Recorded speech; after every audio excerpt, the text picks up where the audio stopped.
afresh on me. Fill me with your power. Satisfy my needs. Only you can make me whole. Give me strength to make me grow. Come, Holy Spirit, fall afresh on me.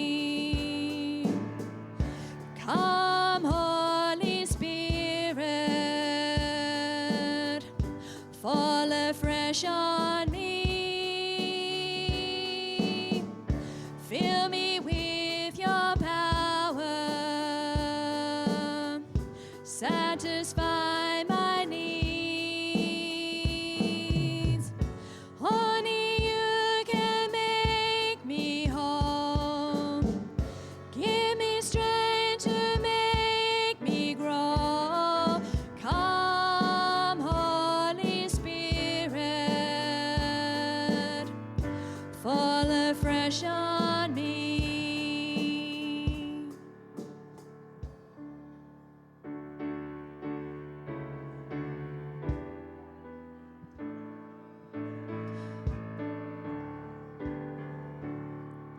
Spirit of the living God, fall afresh on me. Spirit of the living God, fall afresh on me. Break me, melt me, mold me, fill me. Spirit of the living God, fall afresh on me. Spirit of the living God, fall afresh on me. Spirit of the living God, fall afresh on me. Break me, melt me, mold me, fill me. Spirit of the living God, fall afresh on me.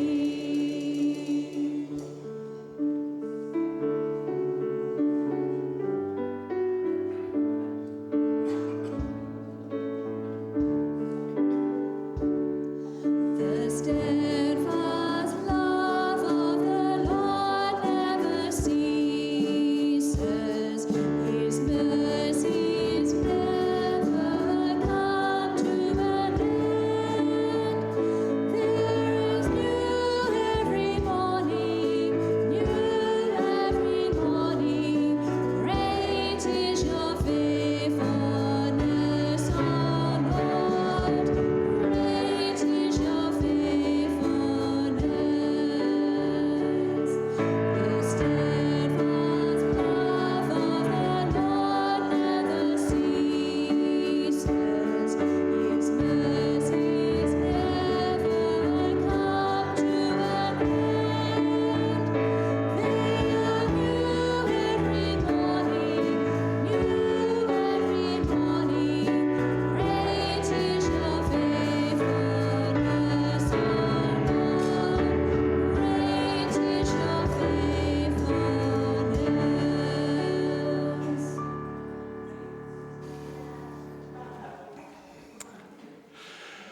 Good morning. Ooh, that's a bit loud. Just a little bit down full. Thank you.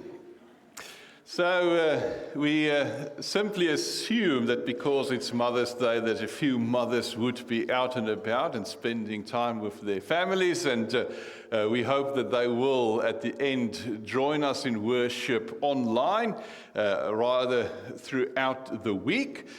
So if you are one of those watching online, we do thank you that you are still making worship a priority in your life, and that you will be worshiping with us wherever you are worshiping from. To our visitors this morning, we sincerely are delighted that you have joined us this morning for worship. And if you are in the space of seeking a new home or new place to worship with, we do hope and pray that you feel welcome here, and that this is indeed the beginning of a wonderful journey together. Just Phil, I still hear a little bit of feedback on the microphone. It is indeed my honor and my privilege to greet you with the words this morning: grace to you and peace from God our Father and our Lord Jesus Christ, through the powerful work of His Holy Spirit. I want to invite you this morning to take out your pew Bible and open that up at the Gospel of John, chapter 14. And throughout this Sunday service, we will be focusing a lot on the second part of the 14th chapter of John. So I invite you to open up there, because we're going to consider and read that passage of Scripture a few times, and we're going to use it and learn it and read it together in very different settings throughout the order of service. So do feel free to open up at the Gospel of John, chapter 14. And our call to worship is verses 16 to 17, and it says the following: I will ask the Father, and He will give you another helper, who will stay with you forever. He is the Spirit who reveals the truth about God. All right. Thank you, Wesley. No hearing aids. Great. Continue on with verse 17. He is the Spirit who reveals the truth about God. The world cannot receive Him because it cannot see Him or know Him. But you know Him because He remains with you and is in you. As we come to worship this morning, in our passage of Scripture, we find the work of the Trinity, and in that the mystery of the Trinity that we come to worship in this space. This is the God that we serve and worship in this space, the one that blesses us with His helper, with His own Spirit to dwell with us, to be God's constant presence in our life. And we see the work of the Father in giving that Spirit to us. But we also see the work of the Son, Jesus Christ, who asks the Father, who intercedes for you and for me on our behalf, and intercedes for us to be our mediator between God and ourselves. We see the work of the Trinity displayed in this passage of Scripture.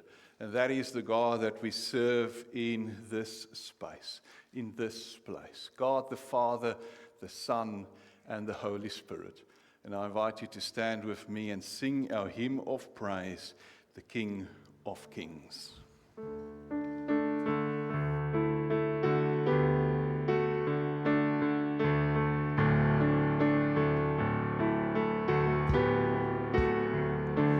In the darkness we were waiting, without hope, without light, till from heaven you came running. There was mercy in your eyes, to fulfill the law and prophets. To a virgin came the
meet again.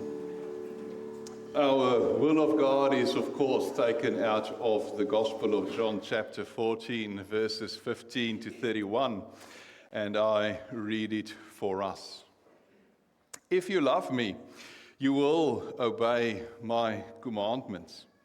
I will ask the Father, and he will give you another helper, who will stay with you forever. He is the Spirit who reveals the truth about God. The world cannot receive him because it cannot see him or know him, but you know him because he remains with you and is in you. When I go, you will not be left all alone. I will come back to you. In a little while, the world will see me no more, but you will see me, and because I live, you also will live. When the day comes, you will know that I am in my Father and that you are in me, just as I am in you. Those who accept my commandments and obey them are the ones who love me. My Father will love those who love me. I too will love them and reveal myself to them. Judas, not Judas Iscariot, said, Lord, how can it be that you will reveal yourself to us and not to the world? Jesus answered him, those who love me and will obey my teaching, my Father will love them, and my Father and I will come to them and live with them. Those who do not love me do not obey my teaching, and the teaching you have heard is not mine, but it comes from the Father who sent me. I have told you this while I am still with you. The Helper, the Holy Spirit, whom the Father will send in my name, will teach you everything and make you remember all that I have told you. Peace is what I leave with you. It is my own peace that I give you. I do not give as the world does. Do not be worried and upset. Do not be afraid. You have heard me say to you, I am leaving, but I will come back to you. If you loved me, you would be glad that I'm going to the Father, for he is greater than I. I've told you this now before it all happens, so that when it does happen, you will believe. I cannot talk with you much longer, because the ruler of this world is coming. He has no power over me, but the world must know that I love the Father. That is why I do everything as he commands me. Come, let us go from this place. I just want to recapture verses 15, 21, and 23. If you love me, you will obey my commandments. Those who accept my commandments and obey them are the ones who love me. My Father will love those who love me. I will love them and reveal myself to them. Jesus answered him, those who love me will obey my teaching. My Father will love them, and my Father and I will come to them and live with them. As I invite us this morning to confess our sin, to come to God and consider our own shortcomings, we are doing so with two things in mind. Firstly, we know that Christ commands us. Christ commands us that we should keep his commandments and his teaching faithfully. And with that, we need to ask and answer the question, how faithfully are we still busy keeping Christ's commandments? How faithfully are we still following the teaching of Jesus Christ in our daily living? Now, if your response to those two questions are that I cannot keep, or I did not keep his commandments, and no, I have not managed to follow Christ's teaching to the fullest, then we need to confess our sin. Then you and I need to come and ask for forgiveness for our disobedience and our lack of obedience when it comes to the commands and teachings of Christ. Secondly, when we consider the question of following Christ's teaching and following his commandments, I need to challenge you this morning with another question. How much time do you still spend in your day-to-day living trying to work out what is the commandments of Christ? How much time of your day are you still spending trying to see what the teaching of Christ means and how you and I should be living that in our day-to-day lives?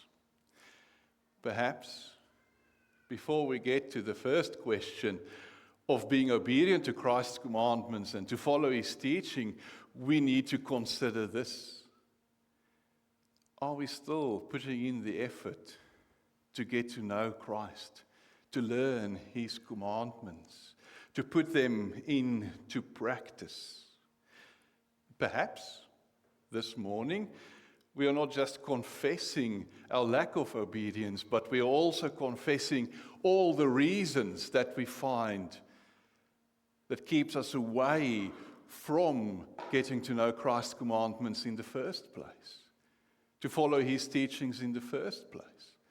Perhaps it is our laziness and the desire to watch television too much that is keeping us away from opening the Scriptures and studying the Gospels to see what Christ is teaching us.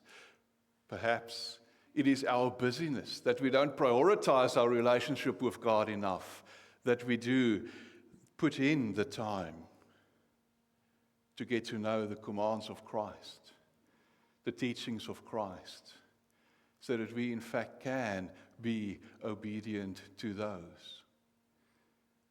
Perhaps we need to confess our excuses for not getting to know and making God a priority in our lives. Whether you are firstly just knowing that you haven't kept Christ's commandments and having kept His teachings, I want to invite you to confess your sin. But if you are someone who doesn't make the time to get to know them in the first place, I invite you now to confess your sin. And we're going to do so in silent prayer. Let us pray.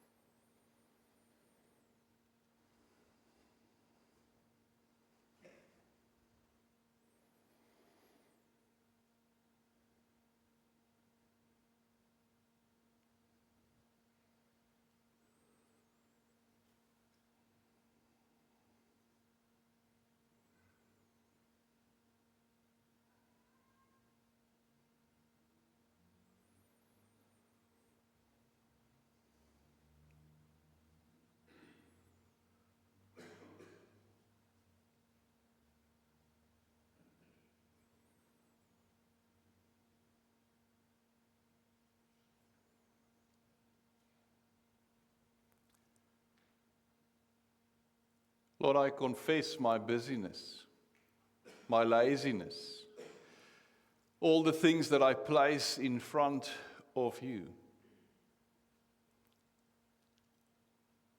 Lord, in your mercy, forgive me.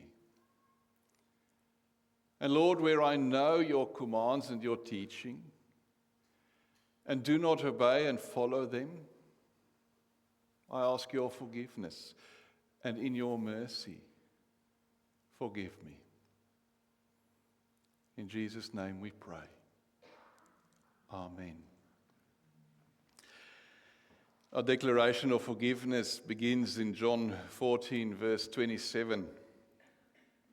Peace is what I leave with you. It is my own peace that I give you. I do not give it as the world does. Do not be worried and upset. Do not be afraid.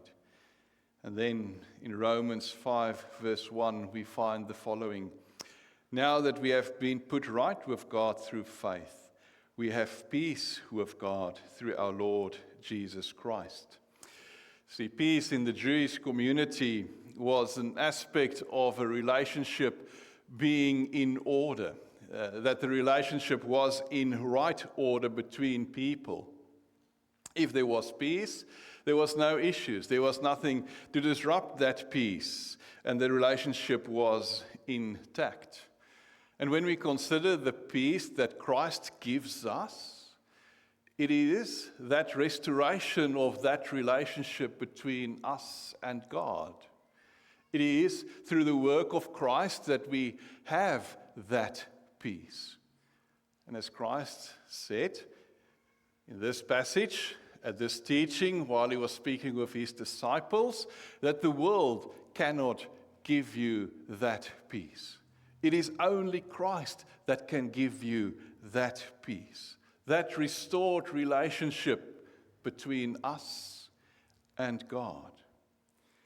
And therefore we can know, as John 14 verse 6 records, Jesus answered him, I am the way, the truth, and the life. No one goes to the Father except by me. We know that Christ is the way that brings us back into that relationship with God our Father. We know that his sacrifice is the way and the means that our sins are being dealt with. And therefore, when Christ offers his peace to us, to you and to me, he offers us that restored relationship, our sins being forgiven by the work and through the work of Christ. I invite you to give thanks to God for giving us the means in Christ so that we can have that peace with God. And we're going to do so by standing and singing our doxology with the words, You are my King. If you're able to stand, stand with me.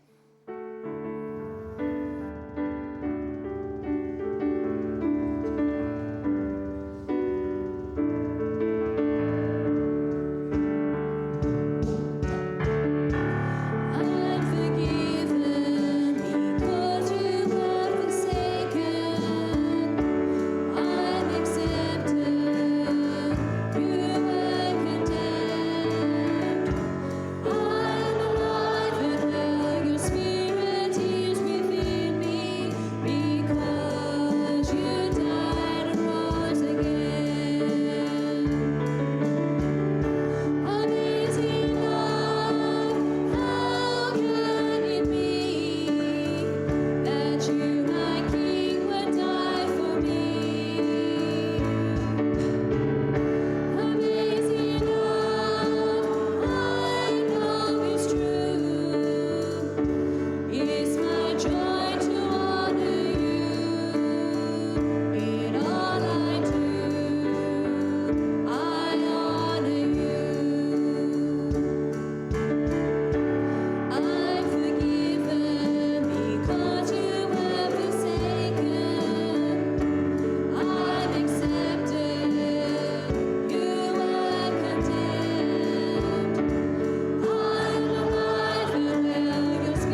welcome to take your seat again.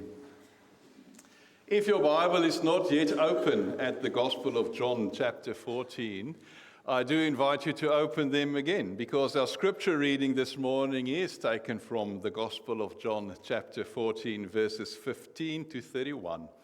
And as we prepare to listen to the word of the Lord together, we pray our prayer for illumination. Let us pray. Giver of the word, help us to treasure your scriptures as our most precious possession. May it be in our minds and on our lips. Let it transform our thinking and reform our living. Make us attentive students and devoted servants of your perfect word. And we pray this in Jesus' name. Amen. And Jim will be reading our scripture this morning.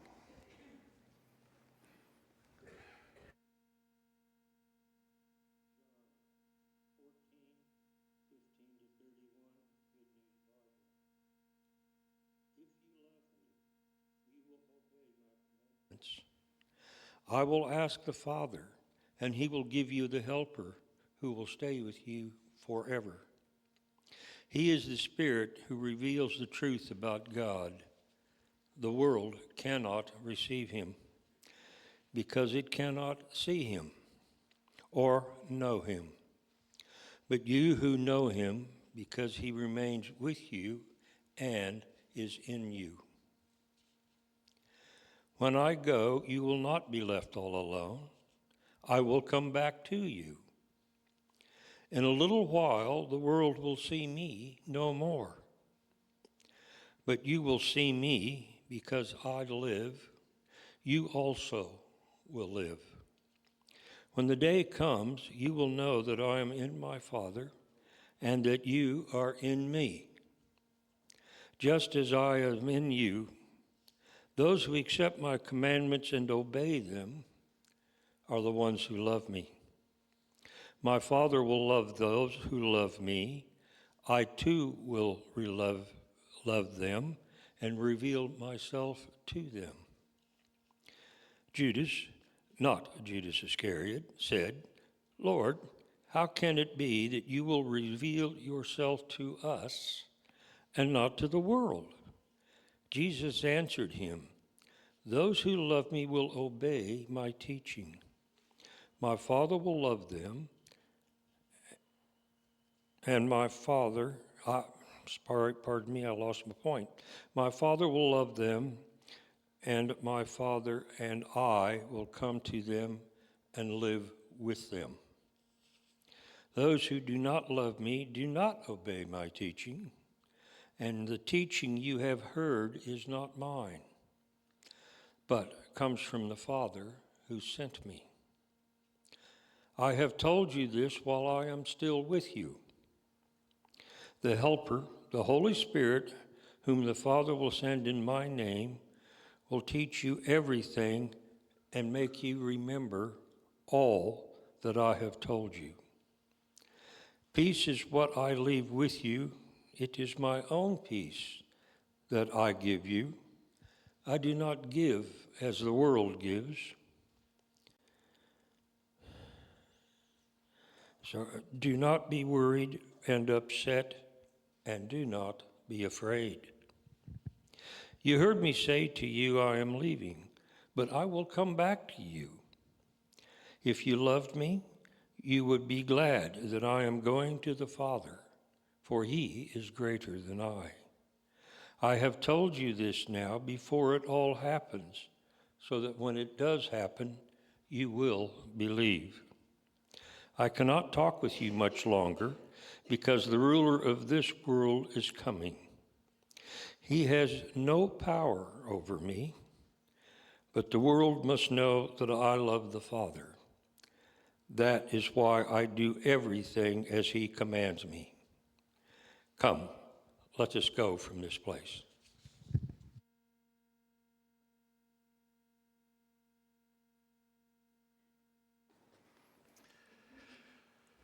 This is the word of the Lord. Thanks be to God. Theology is indeed a very practical thing. It is something that we need to put into action. It is not something that only remains in our minds and only remains in our hearts, but it should affect how we live, how we talk with one another, and how we ultimately do things. When we consider our scripture passage, we need to be made aware again of where this passage is located, how these words fit into the greater picture. Because Jesus is busy giving his final discourse, almost the most important things that he wants to convey to his disciples in preparing them first and foremost for his death and crucifixion the following day, and then also later on for his ascension into heaven.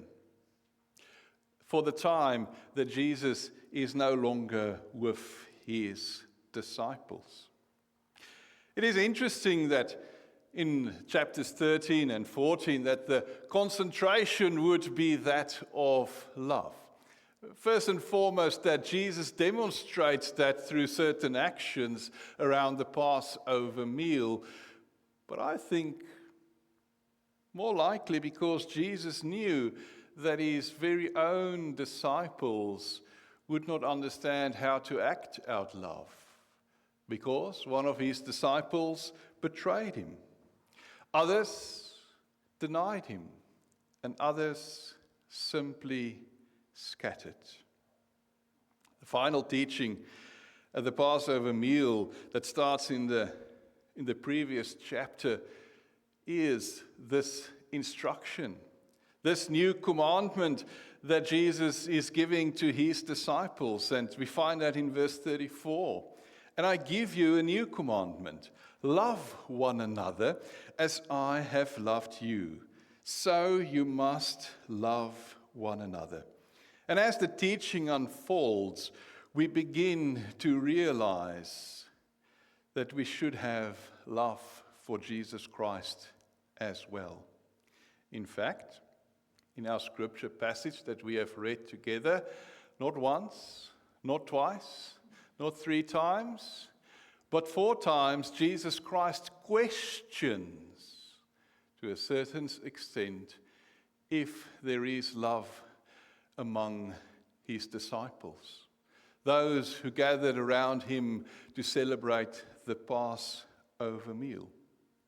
We also find that Jesus Christ himself demonstrates what love is around this Passover meal. And it is done with physical actions, something that they could see, an example to follow, something that is tangible, visible, done to them. Chapter 13, verses 4 to 5, we see this example. So he rose from the table, took off his outer garment, and tied a towel around his waist. Then he poured some water into a wash basin and began to wash the disciples' feet and dry them with the towel around his waist. Jesus demonstrates in actions what it means to love one another, what it means to be a servant to one another. And then we find in our passage, in our scripture reading, 4 times this challenge that is given by Jesus Christ to his disciples. In verse 15, if you love me, you will obey my commandments. In verse 21, those who accept my commandments and obey them are the ones who love me. My Father will love those who love me. I will love them and reveal myself to them. Verse 23, Jesus answered him, those who love me will obey my teaching. My Father will love them, and my Father and I will come to them and live with them.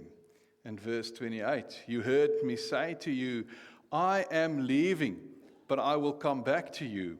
If you loved me, you would be glad that I'm going to the Father, for he is greater than I. To love Jesus Christ, to love God, needs to be followed by some form of action.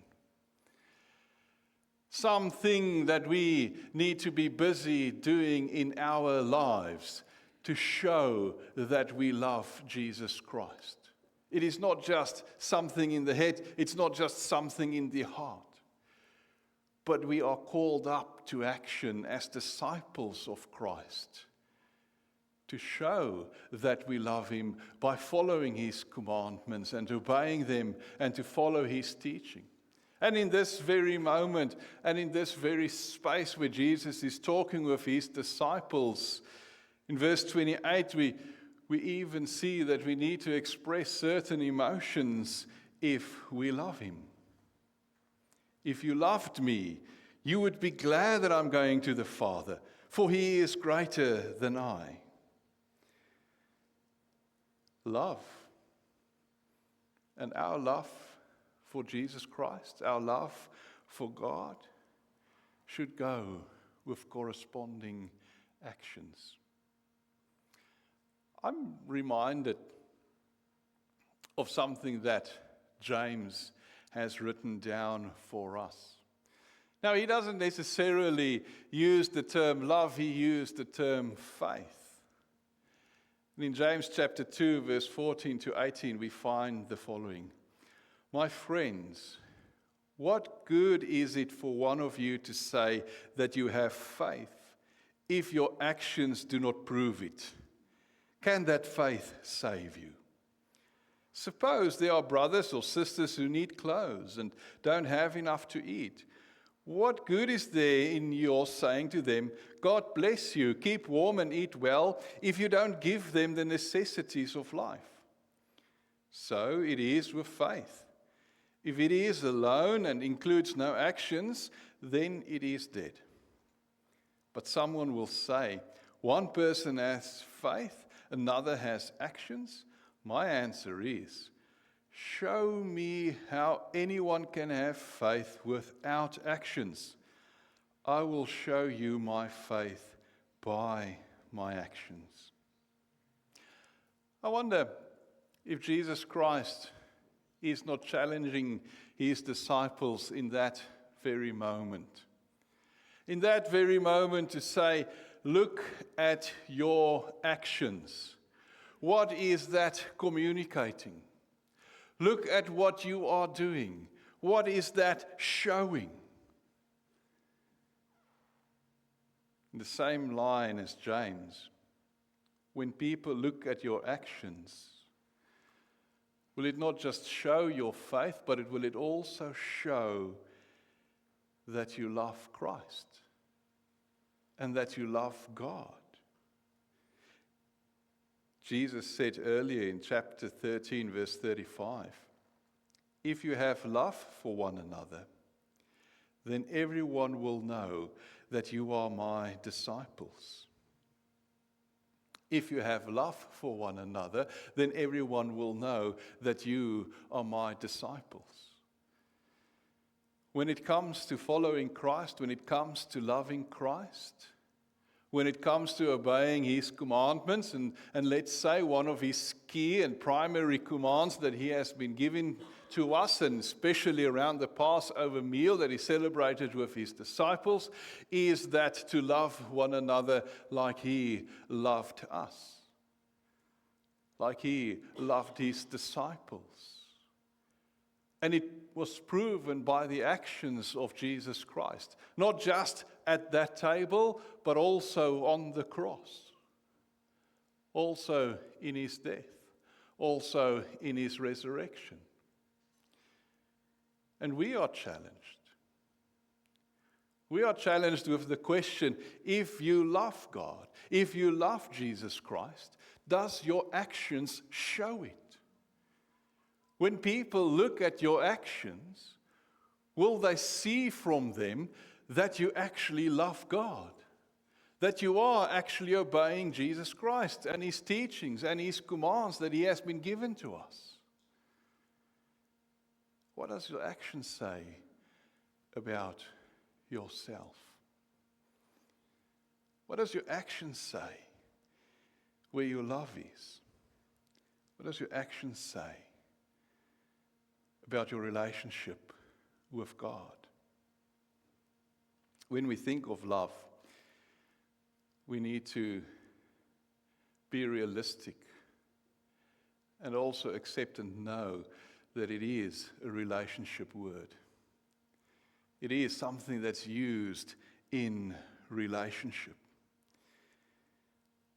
John 14, verse 23, Jesus answered him, "Those who love me will obey my teaching. My Father will love them, and my Father and I will come to them and live with them." It is relationship with God. And we see that relationship is a two-way relationship. Our love to God is in response to His love for us. And as we respond to His love towards us will increase to the point where God Himself comes to live among us. First and foremost, through the presence of His Holy Spirit. My question, my challenge, when we consider what we read and what we see in the Gospel of John, chapter 14 this morning, our actions, does it testify? Does it testify of that relationship? Do our actions show that we love God? The way we treat one another, the way we talk to the stranger on the street. Do people see that we are indeed His disciples? Theology is not just a head and heart thing. It is revealed through our actions. And I hope and I pray that when people see you on the streets, outside of this building, or perhaps even inside of this building, that when they see your actions, they can see this person loves God. This person is obeying Jesus Christ and His teaching. That this person is in a relationship with God. I hope and I pray that that can be our reality in Harvey Bay, that our actions would testify louder than our words. May I pray for you. Heavenly Father, Lord Jesus Christ, Holy Spirit, 4 times we are challenged in this passage. If we love you, we will be doing certain things. If we love you, we will obey your commandments. If we love you, we will be glad. If we love you, we will obey Christ's teachings. And Lord, this is my prayer for us here as a Harvey Bay Uniting Church and for those watching online, that our actions may testify that we indeed love you. That our worship can be seen and experienced by others as we love our neighbors, as we love one another, as you have loved us, as you have demonstrated that love to us in actions. And Lord, I pray that as you promised the gift of the Holy Spirit to your disciples, that your Holy Spirit will work within us and through us, so that the world can see that we are indeed the body of Christ here on earth. And Lord, we pray that your Holy Spirit, in each and every circumstance that we face, will guide us, will lead us in the right paths, so that those around us can see that we truly love you with all our being. Lord, be the helper that we need in this day and age to love one another. In Jesus' name we pray. Amen. Throughout the Gospel of John, chapter 14, we have noted how the Trinity works together. How the teaching of Christ is, in fact, the teaching that the Father gave him, so that you and I can learn, can see, can believe that he is the one that God sent. Throughout chapter 14, we have seen that Christ promised the giving of the Holy Spirit and assured his disciples that the Spirit is already there. If that is your faith, in this mystery that we call the Trinity, of God the Father, the Son, Jesus Christ, and the Holy Spirit, I want to invite you to stand with me and affirm that faith when we say the words of the Nicene Creed aloud.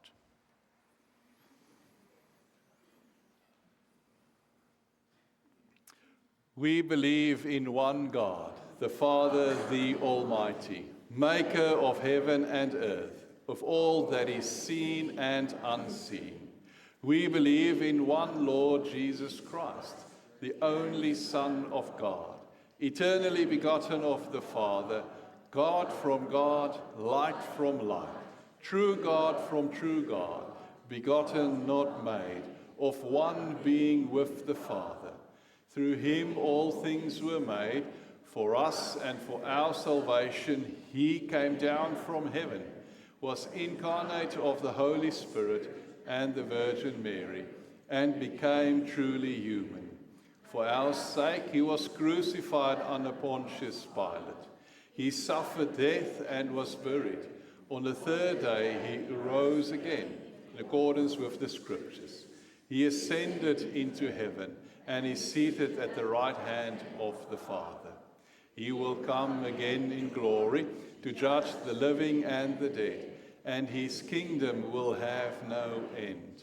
We believe in the Holy Spirit, the Lord, the giver of life, who proceeds from the Father, who with the Father and the Son is worshipped and glorified, who has spoken through the prophets. We believe in one holy, Catholic, and Apostolic Church.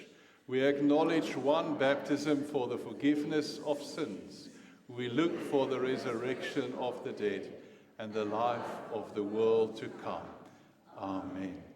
You may be seated again. It is in this space that we bring our offering, and as we bring our offering, the musicians will lead us in an instrumental, The Power of Your Love.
Heavenly Father, Lord Jesus Christ, Holy Spirit, we bring you this offering as a sign of our love, as a sign of our participation in your mission in Harvey Bay and beyond. And Lord, we pray, use this offering and ourselves to build your kingdom here in Harvey Bay and beyond. Lord, guide Church Council as they use this funds with wisdom, with grace, and with mercy. In Jesus' name we pray. Amen. Part of our offering is also to serve God with our prayers and also with the notices and concerns to see where we can actively be involved here in the local congregation and also beyond. And Thora will be leading us in our notices, and I know that she has a lot to say thanks for this morning as our Market Day coordinator. So first of all, I just want to reiterate what Willem was saying, that we need to thank God and know that He loves us, and He loves us unconditionally. So thank you for your lovely message, Willem. So, wasn't it a good day yesterday? Wasn't it wonderful? So for those that didn't come, you don't know what you missed out on. But there is some good news. So I'm just going to tell you some of the figures from yesterday. Cakes and jams, 1,058. Plant and produce, 659.65 cents. Books, 277. Morning tea, $419. Jewelry, $141.25. Bric-a-brac, $238.50. Second-hand clothes, $74.75. Sorry, second-hand goods. Clothing and accessories, which was Arlene's stall, $163.65. So, new treasures, $405.90. Gift boxes, $80. Sausage sizzle, which includes drink and our boerewors rolls for us South Africans that we all enjoyed, $690.50. Chocolate toss. Do you remember you all brought slabs of blocks of chocolate? $69.50. Lollies in a bottle was only $7. Doesn't matter, every cent counts. Fruit and veggie raffle, $157. And the Oasis Craft Group, $391.30. So the good news is our total was $5,183.20.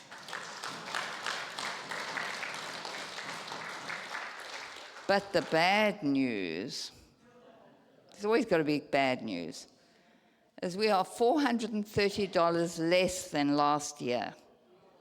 But the good news is, after morning tea, we are having a $1 sale in the hall. So for those $5 blocks of chocolates you bought, you can buy them back for $1. And you can buy 3 books for $1. Plants are 50 cents to $1. Bric-a-brac is $1. Scarves, $1 for 2 scarves. And then the real big one is we've got soft drink for $1. That's a real good bargain. And then the other good bargain is all those new items that were so kindly donated that we were selling for $5 and $3 and what next. They're all going for $1. So let's see if we can raise some money this morning at morning tea. And for all the visitors and everybody else, I hope you'll stay for a cuppa. And as you know, the money that we raised will go towards our church. So let's have a look at the notices. The first aid course is organized for the 27th of June. Now, if we get 8 people or more to do the first aid training, we can actually have it here in our church. We won't have to go anywhere else. So have a think about that. It's a very important thing to do. The other little bits I'm going to tell you, well, you can read for yourself. I'd like to just mention one or two of the prayer points. There's a preachers' meeting on the 13th of May. Please pray for all our preachers, lay, ordained, and visiting. Pray for those across our presbytery attending the congregational renewal training on Saturday, the 16th of May. Pray for our Pentecost Sunday service on the 24th of May, where we plan to commission our elected and re-elected church councillors. And pray for the Harvey Bay Christian Ministers Association and the combined churches Pentecost service on the 24th of May. Pray for all those who are ill and are mourning, and I'll let you read the rest. Let us come. We're going to have a Mother's Day prayer, a prayer for Mother's Day, and we're going to do it a little bit differently today. It's going to be responsive. So, Lord, we remember the mothers who have gone before us. Their love, sacrifice, struggle, and joy. We thank you. Lord, we remember the mothers of Scripture who are part of our story, as we are part of your story. For their courage, faith, love, and fierceness, we thank you. Lord, we remember those who have not given birth to us, but are mothers to us. For the gift of themselves that they have given, we thank you. For the women who struggle with fertility, for those women whom society labels as less in their childlessness, for those women who have lost children, for their tears, for their strength, for their wisdom, for their lives, we thank you. Let us pray the Lord's Prayer together. Our Father in heaven, hallowed be your name. Your kingdom come, your will be done on earth as in heaven. Give us this day our daily bread, and forgive us our sins, as we forgive those who sin against us. Save us from the time of trial, and deliver us from evil. For the kingdom, the power, and the glory are yours, now and always. Amen. I just forgot something. Could I just ask Cherie to come up? She has something quick to say. And I just want to say thank you, too, for everybody who contributed to yesterday. In whichever way, it was just such a wonderful, unified thing that we did as a church. And to the community for them to see us giving back. And congratulations to Thora for all her hard work, because it wouldn't have happened without her. Just quickly about two things. The first is that Glenys and Jeff have volunteered their time, so much time, in counting cash after the services, week in and week out. And every week, one of them has covered the counting. At the moment, we need your help to fill in their names because they've had to come off the counting service at the moment. So the roster is up on the wall. You'll see where they're listed. I'd really love it if anyone who is on the counting roster, would you please fill in your name if you can pick up one of theirs, please. It's really important. And there is a hole for today. Also for Friday, the last Sunday of the month, if someone can cover Lynn Anderson there, please. Thank you very much, Willem.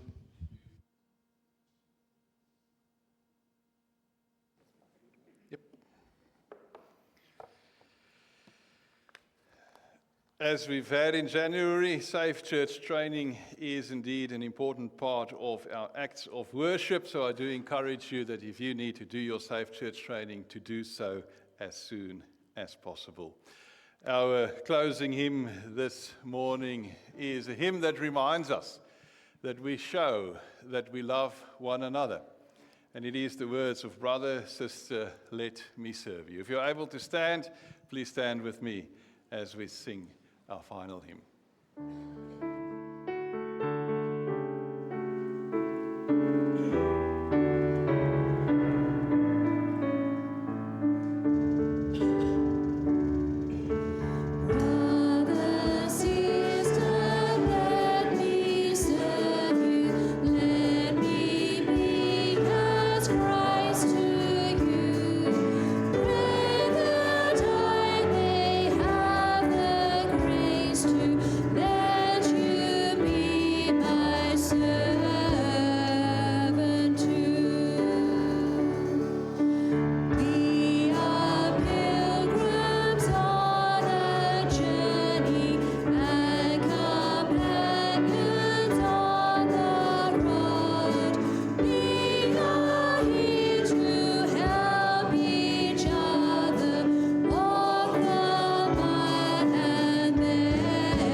we go out into the world to show our love through our words, through our actions, through that and how we treat one another, we know that we are blessed because we do have, first and foremost, the grace of our Lord Jesus Christ. Secondly, we have the love of God. And thirdly, we have the fellowship of the Holy Spirit that will be with you all.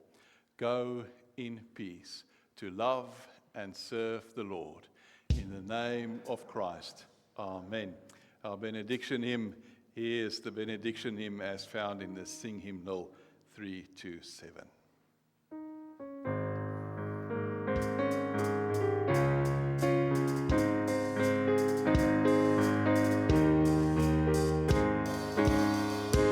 May the peace of God our Heavenly Father and the grace of Christ the risen Son and the fellowship of God the Spirit keep our hearts and minds within His love, and to Him be praise for His glorious reign from the depths of earth to the heights of heaven. We declare the name of the Lamb once slain, Christ eternal, the King of kings.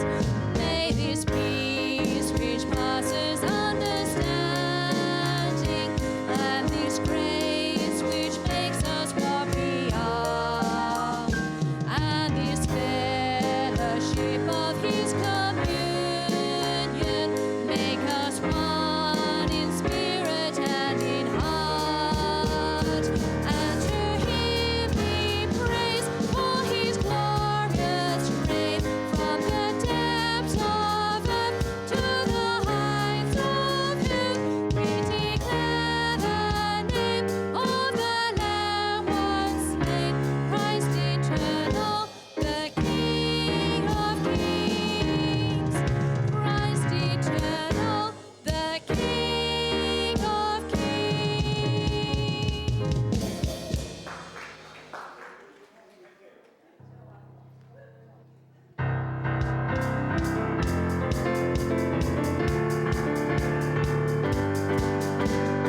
God is perfect in love, breathing His life in us, sustaining life by a word, calling us to love His word. Lord, increase our faith, make us the place where love comes to life.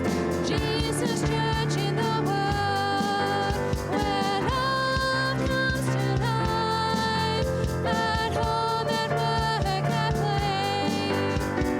We are the place. Peace